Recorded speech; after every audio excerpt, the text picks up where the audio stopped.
Thank you. Good afternoon. And I thank everyone and the committee, this Aniridia conference. Donc, I am Sophie Valex, and I am a molecular biologist, and I work in Paris at the Cochin Hospital. And I am involved in the molecular diagnosis of all ocular disease, of genetic disease. And today, I will. The purpose of my topic is to present the genetic data of our Aniridia cohort, and also to present all genome sequencing data. And also to show you how IC study help us to explain the functional impact of non-coding structural variants that we have identified by whole genome sequencing at the PAXIS and PITX2 locus. Alors, in the laboratory, we have developed, to optimize the molecular diagnosis, we developed a dual approach by combining a NGS panel with short-read whole genome sequencing in order to identify genetic cause for consecutive patients, pediatric and adult patients with syndromic or non-syndromic eye disorders who present at the Department of Ophthalmology of Necker Hospital, directed by Professor Brémond-Gignac. And in this case, we have the opportunity to have whole genome sequencing in the clinical use because it results from a genomic plan established by the French government in order to bring genomic medicine into patient health pathway. And I am also a molecular biologist, a referent for the data analysis of whole genome sequencing for all eye disorders, including retinal dystrophy, vitreoretinopathy, congenital cataract, corneal dystrophy, and the spectrum of anterior segment dysgenesis disorder. Our panel, briefly, our panel was subdivided, is in fact only one unique panel subdivided anatomically according to eye disorder affecting the posterior or the anterior segment of the eyes. And today I will speak only about our genetically solved family belonging to the anterior segment dysgenesis panel. And we have solved 500 families, including 248 independent PAXIS positive families. Briefly, we among the PAXIS positive family, we observe that 30%, only 30% had a family history of aniridia, while more than 60% of patients are sporadic case, and parental testing helped to confirm that the variant occurred de novo in more than 60% of patients, revealing the underestimated role of de novo variant in the etiology of congenital aniridia. The spectrum of the PAXIS mutation that we have identified are all type and are in line with those published by recent article with large aniridia cohorts. And we have a lot of, majority of variant in the coding region of PAXIS with PTC variant, but also more than 20% of structural variant. And these structural variants are, in most cases, imbalanced structural variant corresponding to copy number variation, but also in less few cases, balanced structural variant. But the most interesting part of our result is the presence, the identification of 11 structural variants having their breakpoints outside the Paxis sequence. Therefore, we were very interested in this sort of non-coding structural variant. And this reveals also that the non-coding genome is a part important of the etiology of congenital aniridia. We also identified several families, 17 families with Foxien variant and 14 families with PTX2 variant. And for Foxien variant, we observe a maximum of copy number variation with deletion of various size and one duplication of the locus. For PTX2, we have a maximum of variant in the coding sequence and corresponding to single nucleotide variation. But in total, more than 58% of families with Axenfeld-Rieger syndrome have structural variant, and we found also 3 non-coding PITX2 structural variants.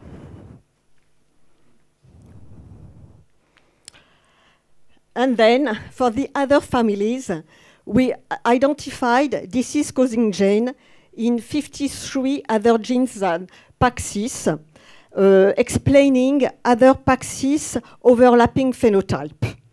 And but each of the genes explain only a few number of families. But it is to show that finally, disease of the developmental disease of the anterior segment of the eyes reveal diverse molecular disease mechanism and novel phenotype correlation. Ah non, pardon. Beside this family, you know that ocular malformation can be isolated, but also be associated with systemic features, notably intellectual disability. And we study 3 families.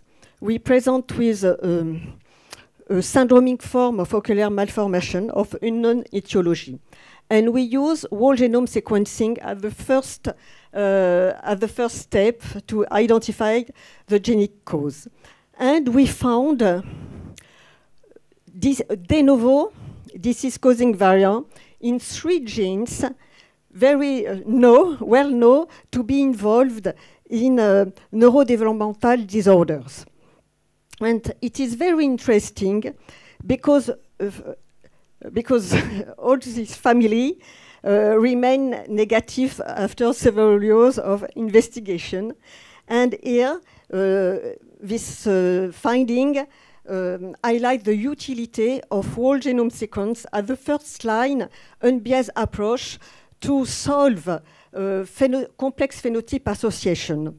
And more importantly, you see that we identified disease-causing variant in 2 genes, ARIB1B and SMARCA2, and these genes belong to the BAF chromatin remodeler complex that is very important during development because it is necessary for the chromatin accessibility for transcription factor, and by that regulate gene expression and cell identity. And a recent report indicates that absence of ARIB1B in patient cells impairs cranial neural crest cells differentiation. And this, it is in line with the pathophysiological mechanism of a number of abnormality of the segment of the eye, the anterior segment of the eye. Donc, I think it's very interesting. Beside this case, I'll show you different cases solved by whole genome sequencing. We identified in this family, there are 2 members in family with the father presenting with iris coloboma, cataract, low grade of foveal hypoplasia, and his daughter with congenital nystagmus. And we identified a duplication of the Paxis locus, including the ELP4 gene, the Paxis, and the POPAR mRNA. Voilà. Ensuite, after, we also identified a case of isolated aniridia inherited as the autosomal recessive form in a consanguineous Moroccan parents, with the children have a deletion, a unique deletion of the DCCC1 gene, with no affecting not the ELP4 gene and no the PAX6 gene. And it is very surprising, but in the literature we found another case of Polish origin who found also this deletion. And therefore, there are two cases of the same molecular genetics with deletion, homozygous deletion of DCCC1 gene. So aniridia is not always an autosomal dominant inheritance. You also identified a non-coding inversion, genotypic inversion, in a family who remain during more than 10 years without genetic diagnosis. This family is a case with several members with typical aniridia with foveal hypoplasia. And it was the first positive case identified by whole genome sequencing in 2021. And I was very happy because all my investigation remained always negative. Donc I was very happy. And what is very interesting that we discovered that the breakpoints did not impact the Paxi gene, but fall into the ELP4 gene. So it was classified as a non-coding structural variant of Paxis. We also identified a complex translocation between chromosome 11 and chromosome 8. And at the beginning, we just identified all these breakpoints, but neither of these breakpoints explain the aniridia phenotype. And finally, we found the last one in ELP4, and we discovered that this breakpoint arises in the ELPK gene, and the Paxis was translocated on chromosome 8 before the long arm of chromosome 11 was also translocated onto chromosome 8. But it's very complicated.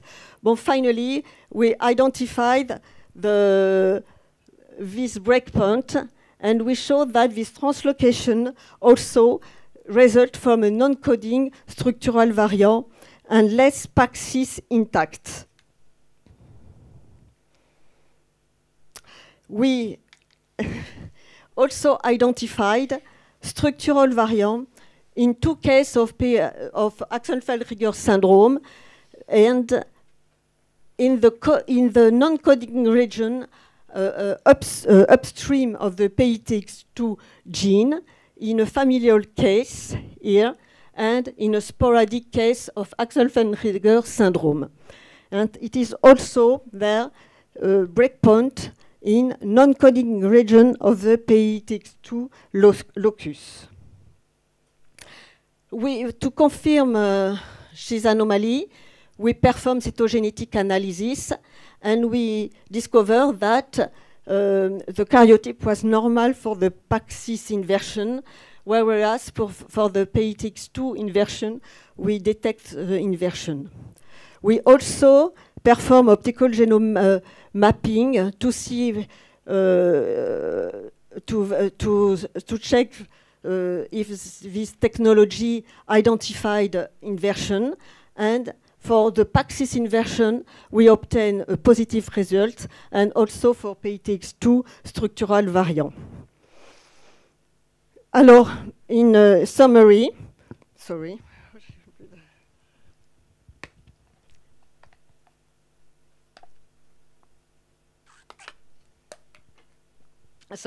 In summary, we identified several structural variants in non-coding region downstream of the PAX6 gene, and also different structural variants upstream of the PATX2 gene in the non-coding region of the genes.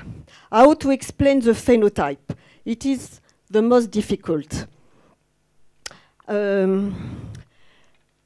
You know, and we know that regulatory variants in non-coding region are correlated clinically with congenital aniridia. But the knowledge of their functional impact is lacking in pathological human tissue. And the main mechanism by which an enhancer communicates with their target genes is by chromatin looping. And a major motif of the chromatin organization is the TAD, which is implicated in the regulation of the chromatin. Though we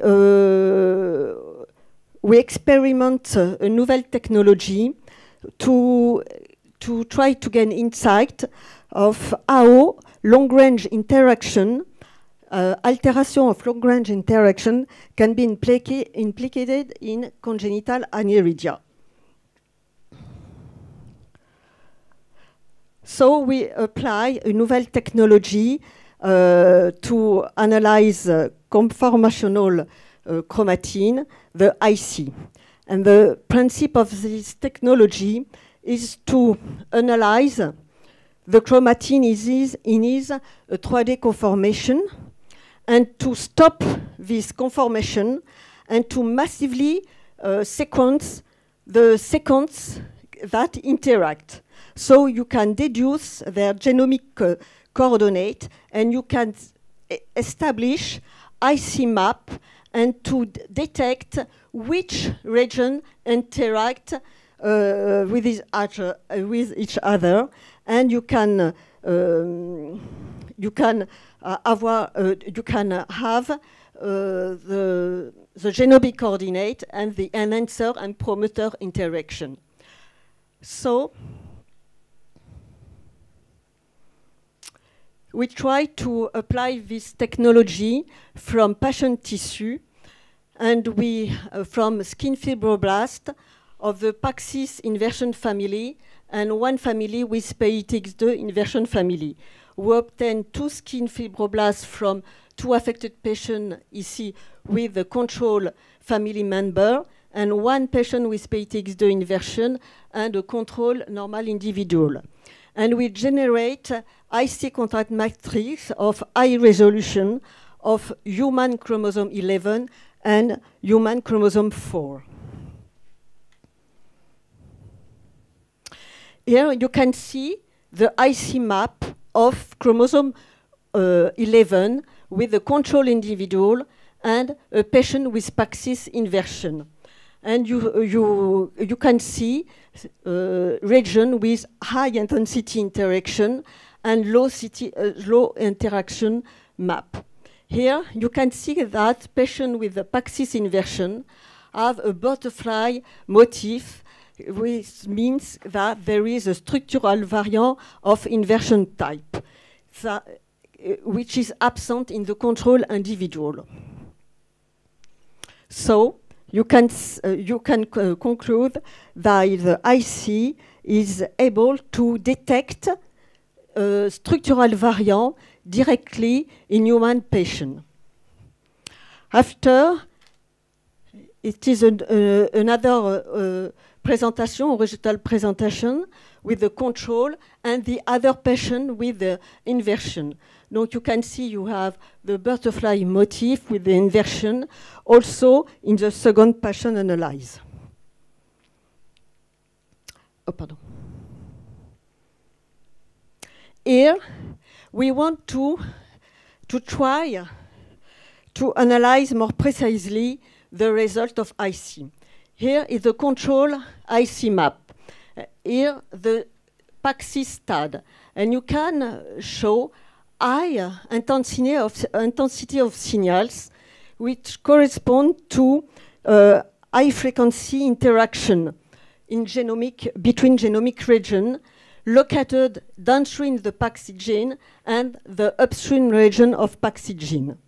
And here is the patient with inversion. And you can see a lower level intensity, lower intensity of signal, suggesting that patient with inversion lost genomic interaction between the downstream region and the upstream region of PAXIS. And after, we will want to quantify this loss of interaction. And we obtain two interaction curves, in blue control and in red with the patient sample. And you can observe we obtain a reduced significant decrease of the interaction of the 3', the downstream region of PAXIS and the promoter of PAXIS.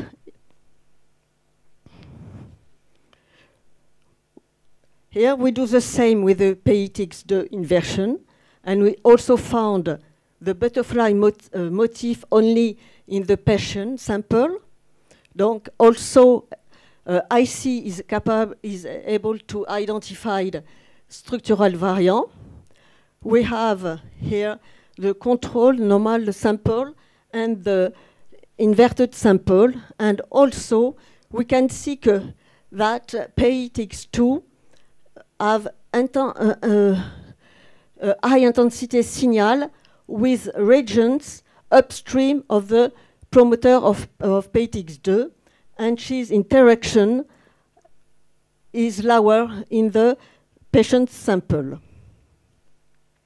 We also quantify its interaction, and we also observe a reduced level of intensity signal between the control and the inverted patient, with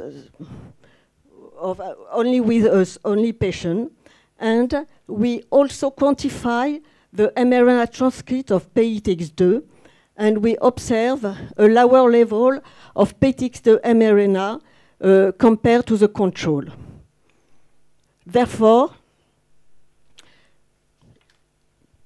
whole genome sequencing helps us to identify non-coding structural variants in PAXIS and PITX2 associated with typical phenotype of congenital adeniria and Axenfeld-Rieger syndrome. And IC help us to interpret the functional impact of this inversion using patient's fibroblast. And you can see that IC can be a powerful tool for identification of structural variants and their clinical interpretation. But more importantly, we have obtained, in case of PITX2 inversion, a decreased IC interaction signal between upstream enhancer and PITX promoter, which are physically separated in the patient with the PITX inversion. And this, it is correlated with a lower level of PITX2 transcript, establishing the functional link between PITX2 inversion and transcriptional dysregulation of the PITX2 gene. And finally, variants in the Paxis locus are the predominant cause of congenital aniridia, but 58 additional genes can explain overlapping Paxis phenotype, and the clinical use of NGS coupled with whole genome sequencing helps to identify the genic cause of a lot of patients and with diverse and complex clinical presentation. And the utility also of whole genome as a first line unbiased genetic approach to identify genic cause of complex presentation, including ocular and systemic manifestation. And structural variant in the non-coding Paxis and PITX locus can explain the missing etiology of congenital aniridia and Axel-Feldrigger syndrome. And finally, IC is a useful technology and innovative to detect and interpret the ex vivo functional consequence of non-coding Paxis and PITX2 variant directly from patient tissue. Sorry, it's long. Thank you very much. Oh, j'ai un autre. Sorry. My team in Hospital Cochin, with my colleague who analyzed NGS and whole genome data with me, and the team who perform IC analysis, and Laila El-Katabi, who performed Bionano analysis and clinical sample from Necker Hospital in Paris. Thank you. Thank you very much.